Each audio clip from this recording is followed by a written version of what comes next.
নমস্কার, আমি জয়ন্ত ঘোষাল বলছি।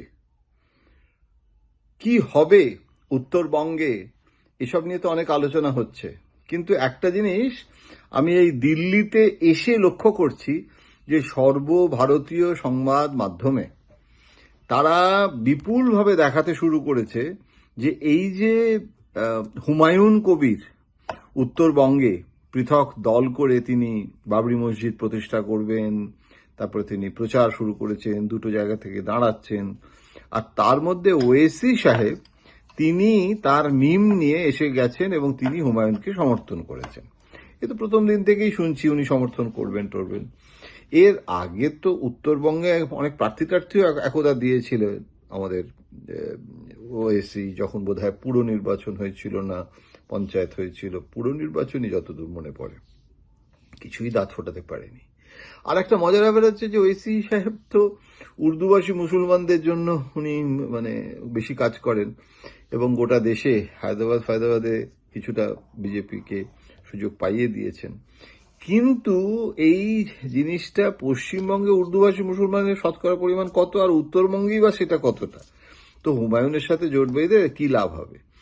এখন এই প্রশ্নগুলো আছে। বিজেপি চায় যে মুসলিম ভোট, এটা বিজেপির কোনো অন্যায় নেই, বিজেপি তো চাইবেই, কেন মুসলিম ভোটটা যাতে কনসলিডেটেড হয়ে মমতার দিকে না চলে যায়, সেটার জন্য অনেক চেষ্টাই তো চলছে।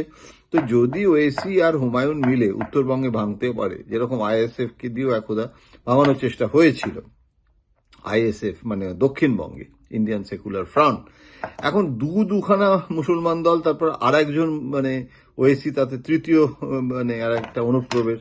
এখন এইটা যদি উত্তরবঙ্গে একদিকে ঘুষপেটিয়া, এসআইআর, তার মধ্যে এইরকম ভাবে, এবং হুমায়ুন কবির যদি সেরকম কিছু করতে নাও পারে, বিভিন্ন আসন থেকে যদি হুমায়ুন 2000, 3000, 4000 করে ভোট কাটতে শুরু করে, তাহলে মমতার লোকসান হতে পারে। তো সহজ অঙ্ক। কিন্তু হবে কি? আমি বলছি হবে না। কেন হবে না?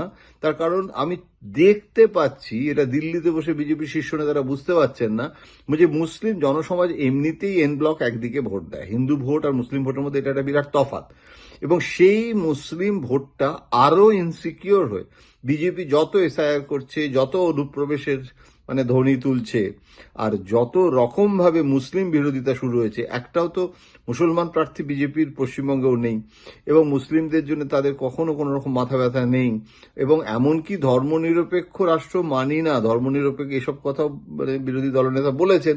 এখন এই পরিস্থিতিতে মমতা বন্দ্যোপাধ্যায় কি করছেন? তিনি উত্তরবঙ্গে পৌঁছে গিয়ে কিন্তু একটাই কথা বলছেন, যে এটা বিজেপির প্লয়, এটা বিজেপি চাইছে। তো মুসলমান সমাজের কাছে দাঁড়িয়ে তিনি একজন বিশ্বাসযোগ্য নেত্রী, তিনি যদি বলেন যে সাধু সাবধান, এটাই রেড রোডেও কিন্তু দাঁড়িয়ে তিনি বলেছেন। সুতরাং কোন প্রচার, কোন আখ্যান, কোন ন্যারেটিভটা কাজে লাগবে?